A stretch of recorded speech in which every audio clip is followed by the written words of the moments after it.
আসসালামু আলাইকুম রহমতুল্লাহ। আমি মোহাম্মদ মুনির হোসাইন, ডিডিএস লার্নের পক্ষ থেকে সবাইকে শুভ সকাল। আজকে আমি আলোচনা করব কম্পোনেন্টস অফ স্টিল শেড। একটা স্টিল শেডে যে সকল কম্পোনেন্টগুলো থাকে তা নিয়ে আমরা আলোচনা করব। ফার্স্টে introduction to steel shed. Steel shed are the prefabricated structure widely use in industries, warehouse and agriculture field.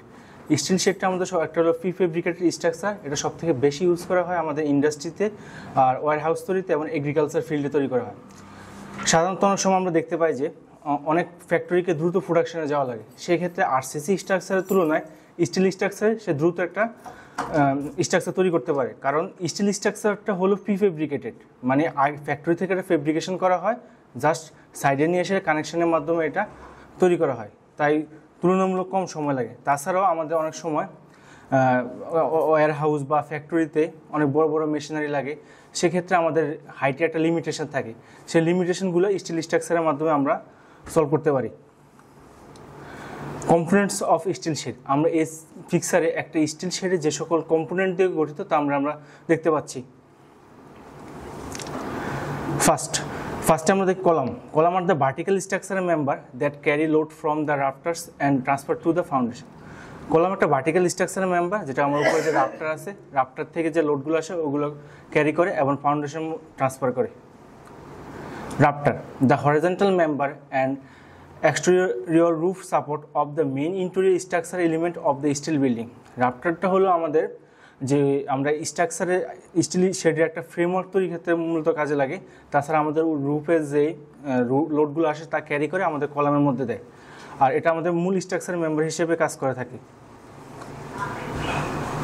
আর রাফটারটা আমাদের স্ট্রাকচারে উইথ বরাবর থাকে এবং বা শর্ট ডিরেকশন বরাবর থাকে, আমরা ওটা বলতে পারি। Sheeting, the cover of the steel structure refer to the sheeting used to the cover and protect the structure from environmental elements and such as rain, sun and wind. Sheet আমরা মূলত use করি আমাদের স্ট্রাকচারকে cover করার জন্য, আমাদের মূলত যে বৃষ্টির পানি, সূর্যের আলো এবং বাতাস থেকে আমাদের স্ট্রাকচারকে রক্ষা করার জন্য কভার দিয়ে থাকি। সাধারণত আমরা দুই ধরনের কভার শিটিং ইউজ করে থাকি, একটা হলো রুফ শিটিং আর একটা ওয়াল শিটিং। রুফ শিটিং আমরা সাধারণত রুফে দিয়ে থাকি এবং ওয়াল শিটিং সাধারণত আমরা চারপাশে ওয়ালে ইউজ করি।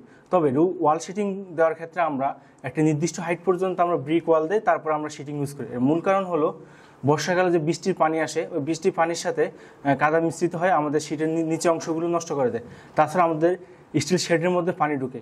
সেক্ষেত্রে আমরা যদি একটা হাইট পর্যন্ত আমরা ব্রিক ওয়াল ইউজ করি, তারপর শিট ইউজ করি, সেক্ষেত্রে আমরা খুব ভালো রেজাল্ট পাবো। Purlin, horizontal structural member fixed to the rafter and that support to the roof sheeting.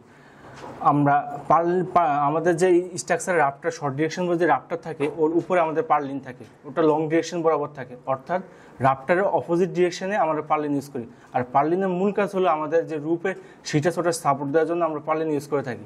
Purlin দুই ধরনের, একটা হলো সি পার্লিন আর একটা হলো জেট পার্লিন। জেট পার্লিন তুলনামূলক ল্যাটারাল স্টেবিলিটি সি পার্লিন থেকে একটু বেশি, আমরা ছবিতে সি পার্লিন এবং জেট পার্লিন দেখতে পাচ্ছি। ক্লিটস, আমরা দুই ধরনের ক্লিটস ইউজ করে থাকি। সাধারণত আমরা দুটো মেম্বারকে একসাথে জয়েন করার জন্য আমরা ক্লিটস ইউজ করে থাকি। ক্লিটস সাধারণত দুই রকম হয়ে থাকে, এটা হলো সিঙ্গেল ক্লিটস, এটা dual cleats. Girt, horizontal member support to the wall sheeting. আমরা যেমন রুপের শিটকে সাপোর্ট দেওয়ার জন্য আমরা পার্লিন ইউজ করে থাকি, তেমনই আমরা সাইডের শিটগুলোকে সাপোর্ট দেওয়ার জন্য আমরা গ্রিডস ইউজ করে থাকি, গার্ড ইউজ করে থাকি।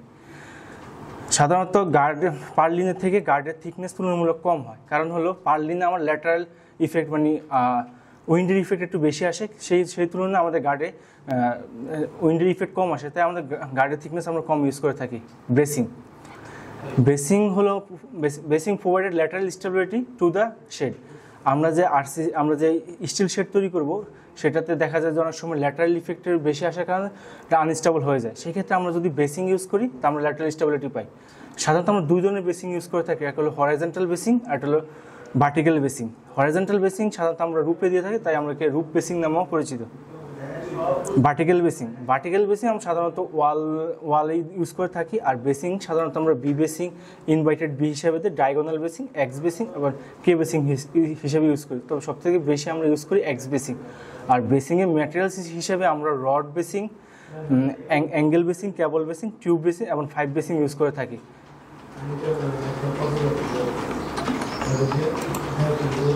ধন্যবাদ সবাইকে। আজকে এ পর্যন্ত, পরবর্তী সেশনে বাকি বিষয় নিয়ে আলোচনা করা হবে।